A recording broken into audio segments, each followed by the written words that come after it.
Pensaba empezar hablándoles de espiritualidad, citando a un teólogo y antropólogo español que dice: la espiritualidad es el instinto de lo divino, el dinamismo hacia lo invisible escondido en lo visible, en el dinamismo interno de las cosas y de las personas que nos empuja a buscar la plenitud, la presencia y profundidad y sentido y perdurabilidad en lo que hacemos y vivimos.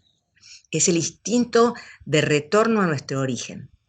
Me parece una frase súper potente. Creo que cuando hablamos de espiritualidad, no estamos hablando de una dimensión. A veces hablamos de las 4 dimensiones, lo espiritual, lo social, etcétera, pero es mucho más que una dimensión lo espiritual. Es la naturaleza esencial del ser humano. Por eso me parecía importante empezar hablando de la espiritualidad. Muchas veces cuando me piden que hable de espiritualidad, me viene a la mente una imagen parecida a esta, eh, que es eso de tratar de contener algo que excede las posibilidades, ¿no? Cuando queremos agarrar el agua y se nos escapa de las manos, pero algo nos queda, nuestras manos quedan mojadas. Entonces vamos a intentar hablar de espiritualidad y de trascendencia, hablar de esta capacidad evolutiva innata que es una parte integral de nuestra existencia.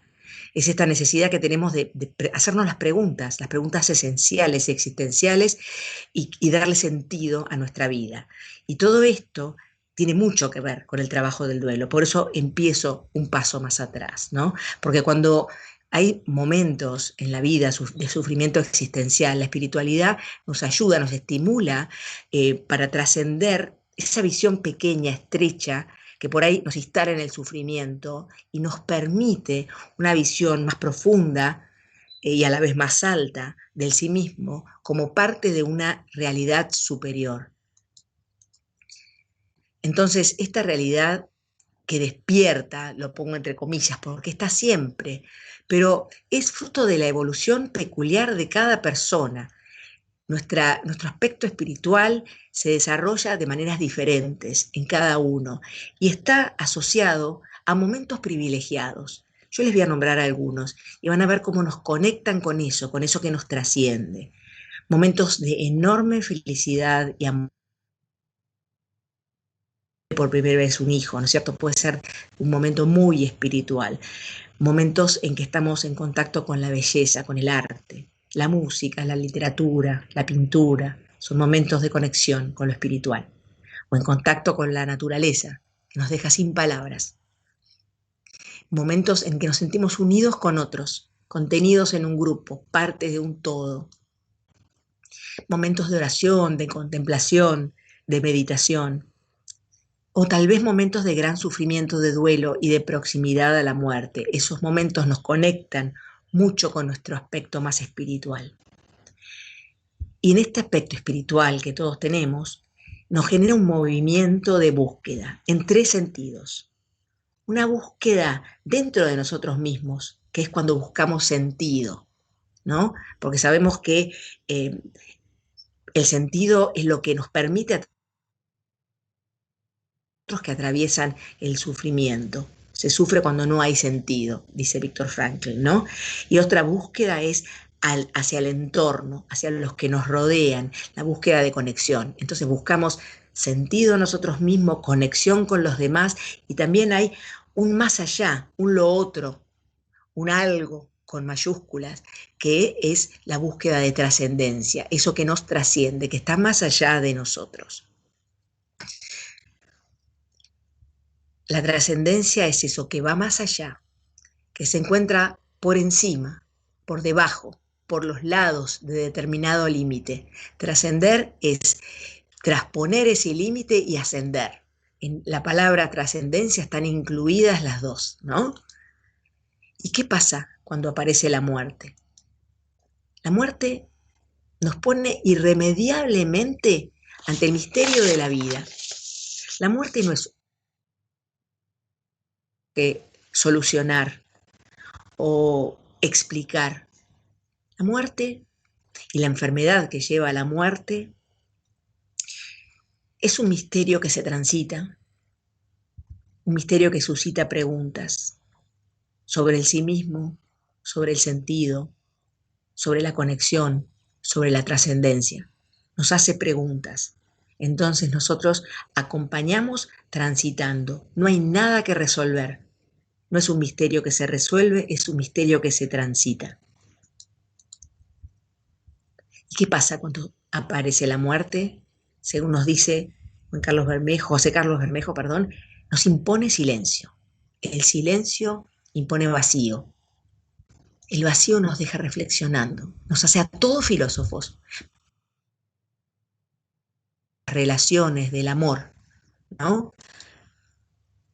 Y puede enseñarnos a vivir más plenamente, porque reclama valores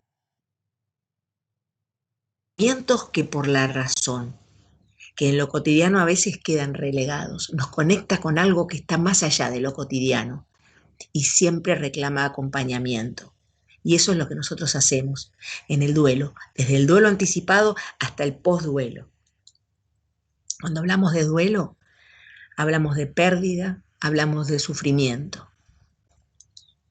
Y el duelo duele, desestructura, desorganiza, genera pensamientos, sentimientos, sensaciones físicas, conductas que son anormales, pero es un tiempo anormal. Entonces todo eso que se vive, sobre todo en el principio de un duelo, es normal en ese contexto anormal.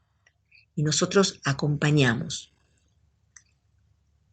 Derrida nos dice, cuando dos personas se unen en un vínculo profundo, desde ese mismo instante en que se consolidó la unión, uno de los dos será el sobreviviente y contará la historia. De eso hablamos cuando hablamos del duelo, de construir una historia, de poder contarnos una historia. Porque la muerte estamos tomándola como el final de una biografía, no de una manera deshumanizada como una biología que termina, despersonalizada. No, estamos hablando de una biografía que llega a su fin. Y nosotros vamos a acompañar en la narración del que se va antes de morir, cuando hace el duelo propio de su propia vida, y de los que quedan mientras es el duelo propiamente dicho y el postduelo, como llaman ustedes. Por eso no hablamos tanto de etapas, sino más bien de narración. Porque cuando hacemos esta narración, se pone en marcha toda esta cosmovisión que tenemos y por eso cada duelo tiene un significado propio. Cada uno tiene una mirada, una visión sobre su propia vida y sobre los otros y sobre la vida. Y el duelo activa todo eso. Por eso, cada duelo que nosotros vamos a acompañar, que tiene tanto de trascendente, tiene un sentido único.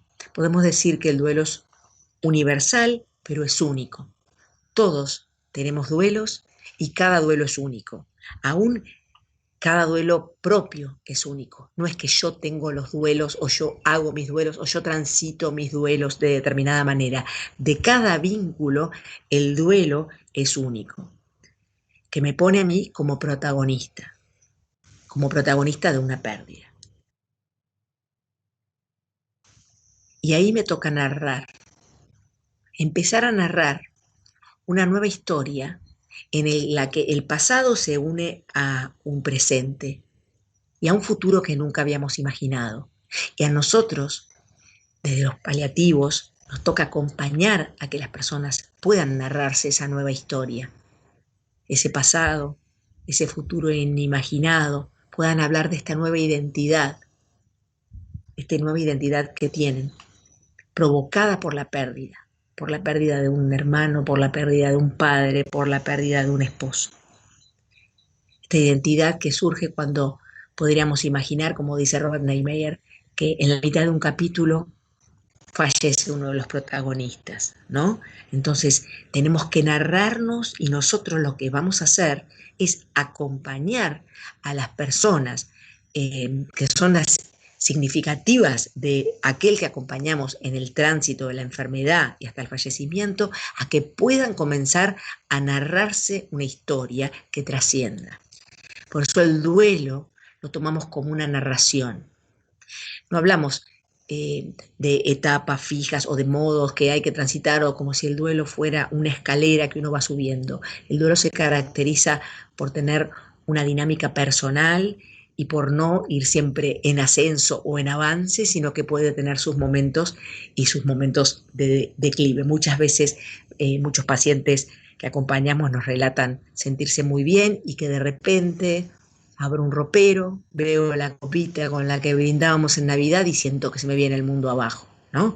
Entonces, un duelo no es un camino que uno va haciendo prolijamente, es eso que nos vamos empezando a poder narrar y que empezamos a tomar perspectiva de esa vida que estuvo, empezamos a poder en la narración poner orden en ese desorden y vamos a poder en esa narración que vamos a acompañar a los que perdieron a su familiar o a su ser querido, elijo qué resalto y qué dejo entre paréntesis de aquella vida, de aquella biografía que estoy recordando.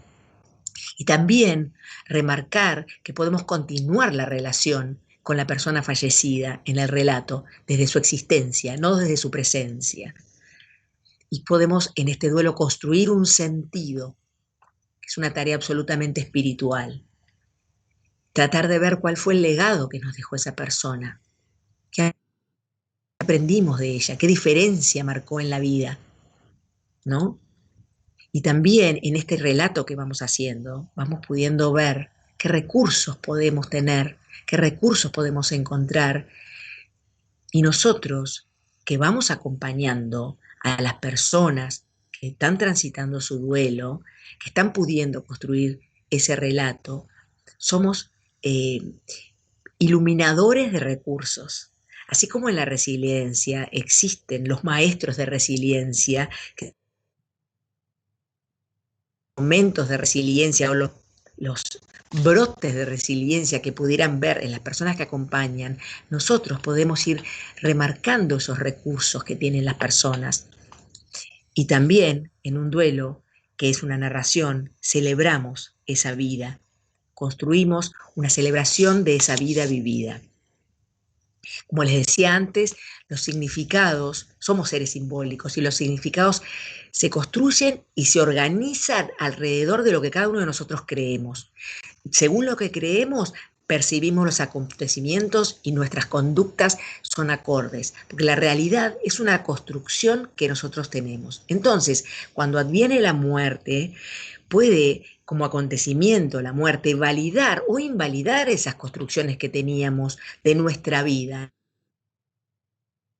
Vamos a morir los hermanos más grandes antes que los hermanos más chicos, los abuelos antes que los padres, y puede ser que valide esa construcción, o también puede ser una experiencia nueva en la que no podamos aplicar ninguna de nuestras construcciones previas, y eso es un gran desafío para poder hacer un relato, ese relato. Entonces el duelo es un proceso que es, como dije, personal y original, o sea, único, que está caracterizado por la historia y por el vínculo de intimidad que nosotros teníamos con esa persona que falleció. Así será el duelo, de acuerdo al vínculo que nosotros teníamos con esa persona que falleció. Yo dije que no hay etapas, muchas, y nos ayudan a organizarnos. No nos ayudan cuando creemos que las etapas tienen una duración o que las etapas son una subsiguiente de la otra, sino cuando podemos aflojarnos, relajarnos y poder acompañar en un camino, en el camino del duelo.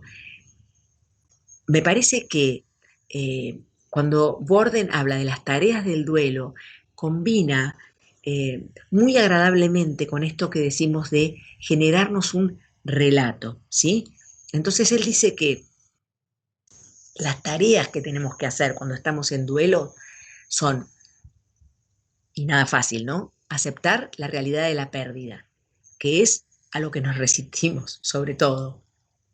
Trabajar las emociones y el dolor de la pérdida, desde esos significados que tienen las emociones y el dolor de esa pérdida. Entonces, aceptar la realidad de la pérdida, trabajar las emociones, que no son ni buenas ni malas, y menos obturar las emociones. No estés triste, nunca decirlo.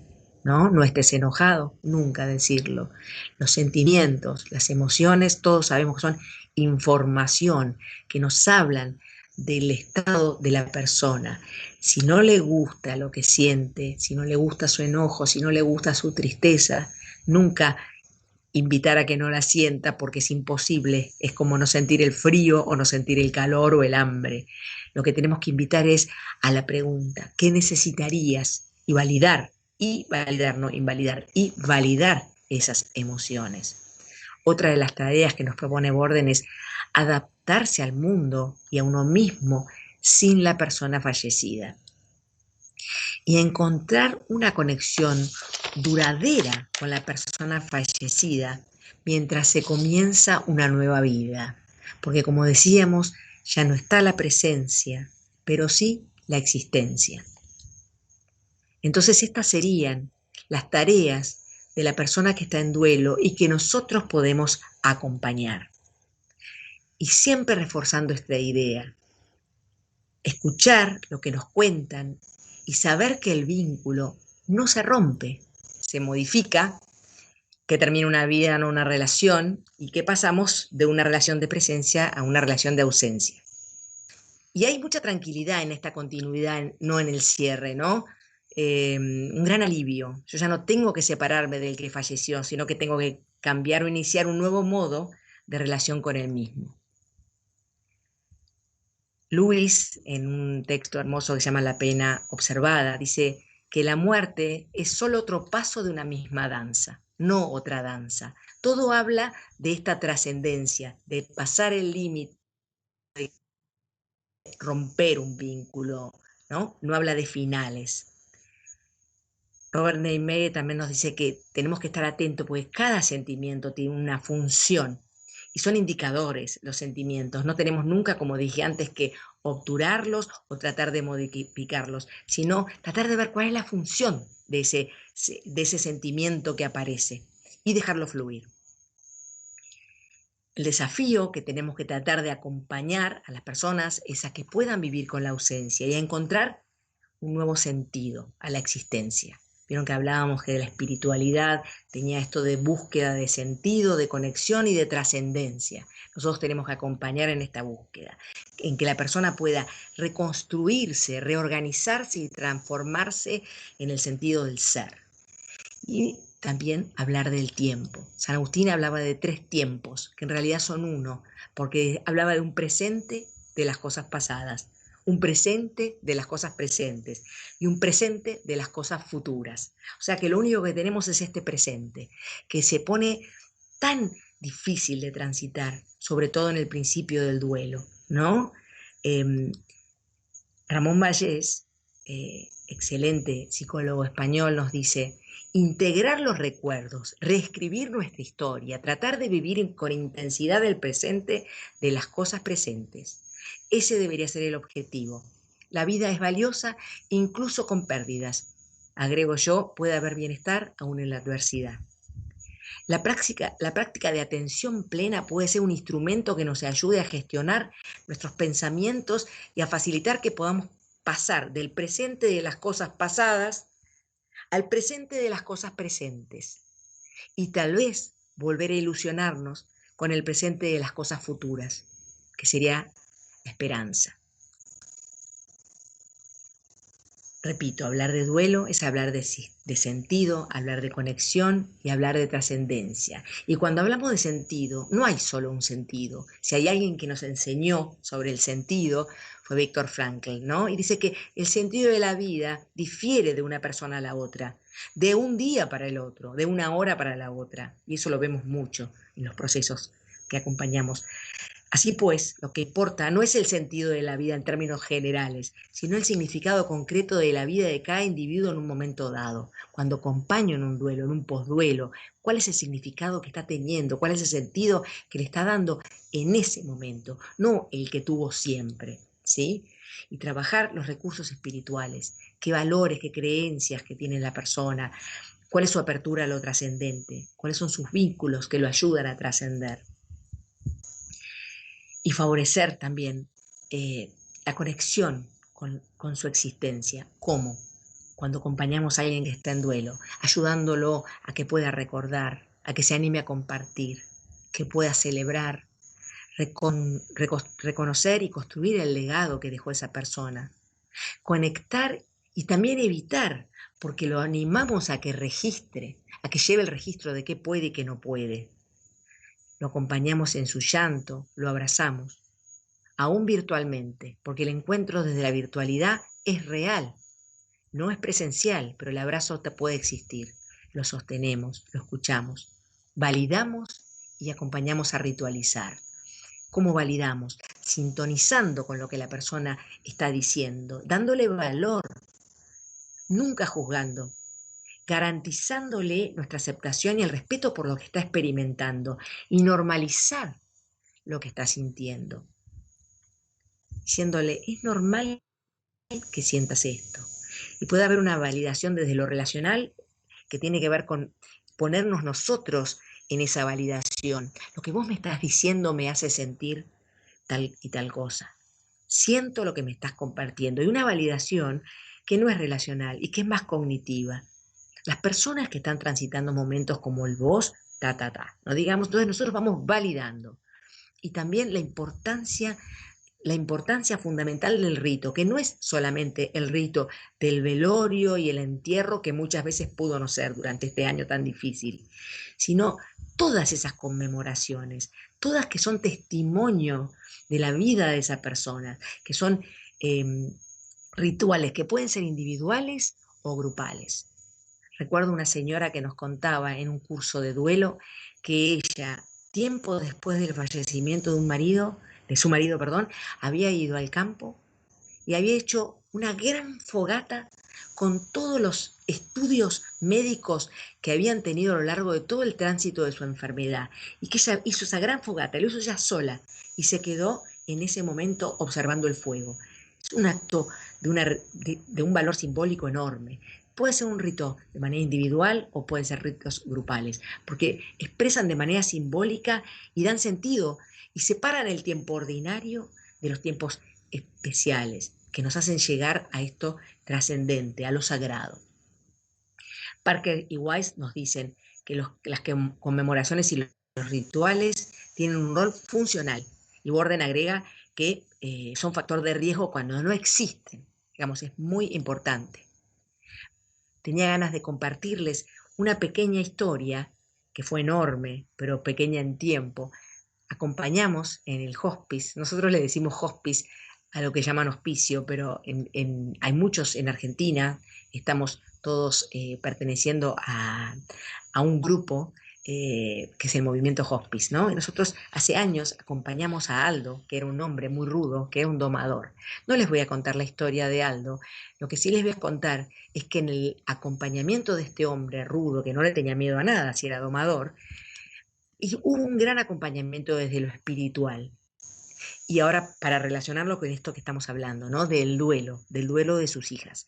Él sentía mucha frustración, angustia, se hacía preguntas desde lo existencial. ¿Por qué me pasa esto a mí?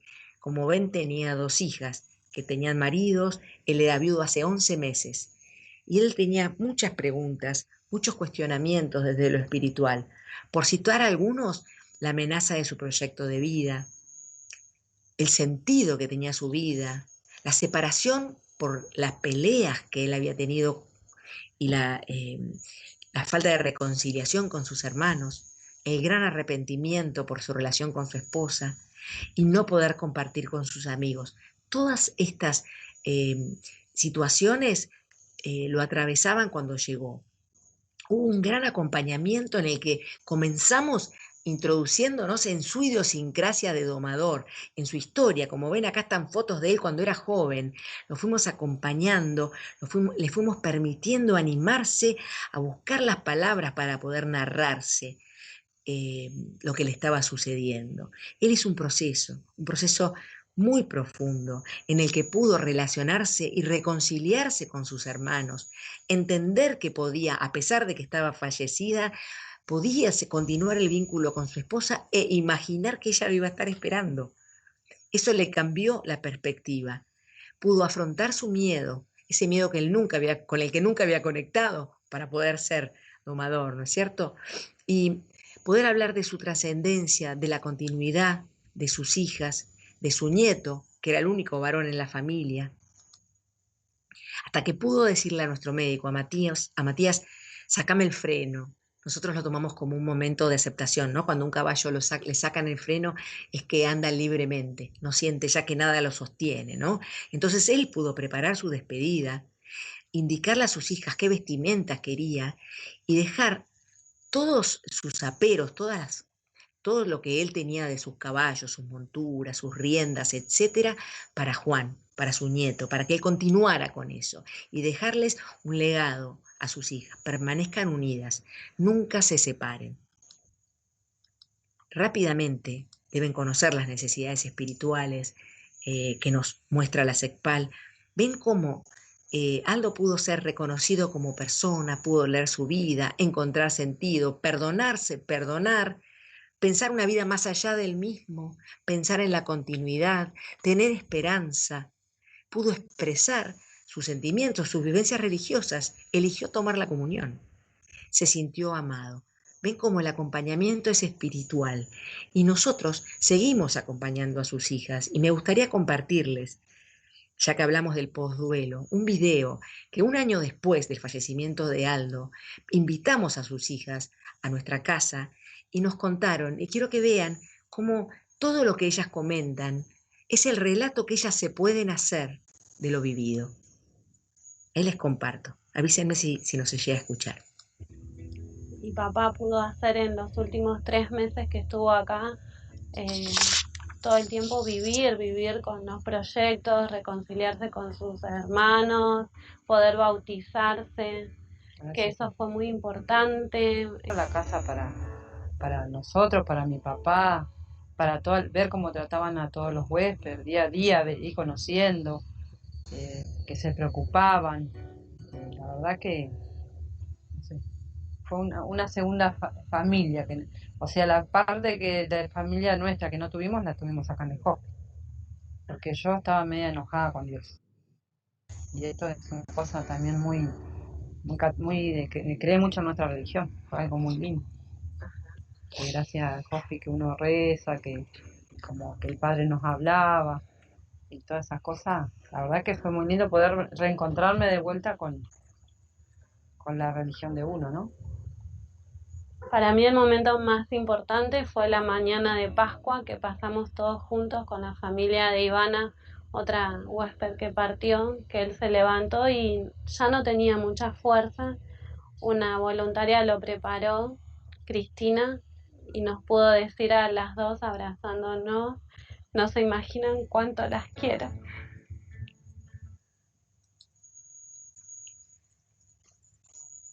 Como ven, todo habla de trascendencia. En el relato hablan Gabriela y Estela, ¿no? Habla de sentido, habla de conexión, habla de trascendencia. También habla de lo religioso, pero lo espiritual es mucho más que lo religioso, incluye lo religioso.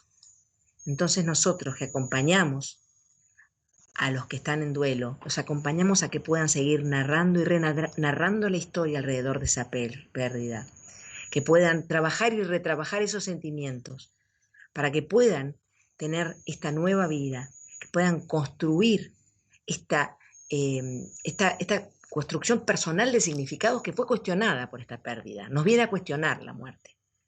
Y nosotros escuchamos, no evitamos el sufrimiento. Y tenemos que pensar cómo nos comunicamos al acompañar. A mayor profundidad, mayor intensidad. Entonces es importante desde la madurez espiritual, la compasión, la paz interior con la que acompañamos. Acompañamos en el momento de la relación, desde una conciencia despierta, conociendo los límites, desde una relación de ayuda. Acompañamos desde lo que llamamos una simetría moral, lado a lado, un tú a un yo. Me gustaba recalcar esta frase que habla del acompañamiento al borde de la cama, pero creo que acompañar en el duelo también.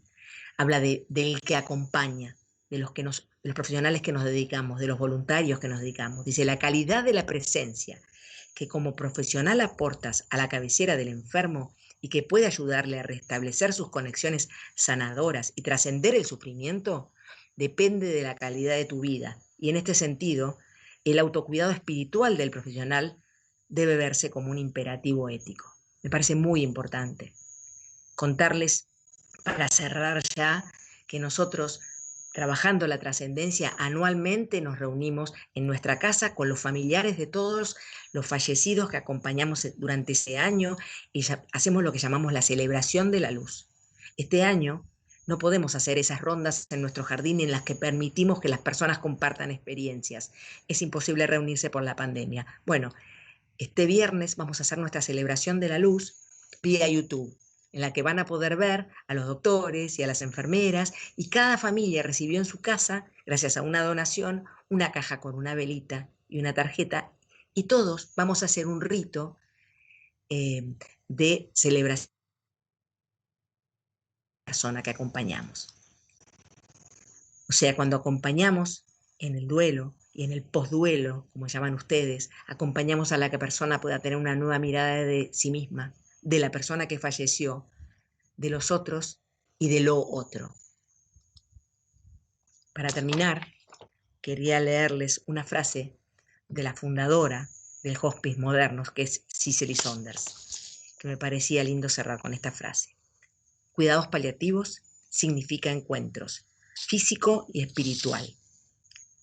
Hacer y aceptar, dar y recibir.